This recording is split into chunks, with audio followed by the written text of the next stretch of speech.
Um, Around 22 years ago we met. He was a student, and he was finishing his PhD program, and he was internship in a place that I work.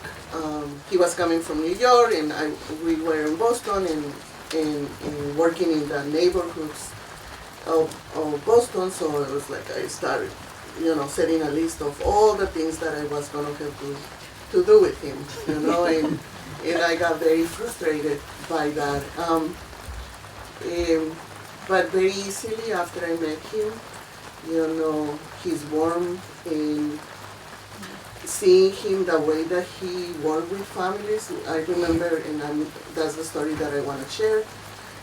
We worked with a multi-generation African American family where the center was the grandmother, and she asked us she gave us permission to call her Nana.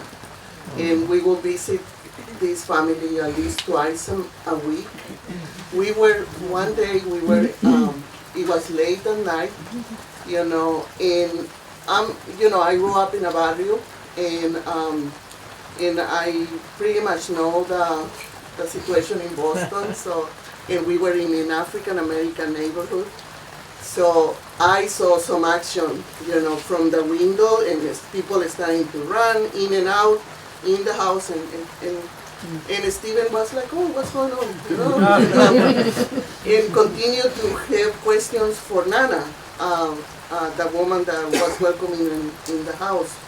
And then I started just checking out everything. Well, my flags is starting to, and I just say, "Steven, we gotta go. let's wait, right?" And Nana say to one of the persons that came into the door, "Can you walk them out?" No, we're fine. And Steven, "No, let's go.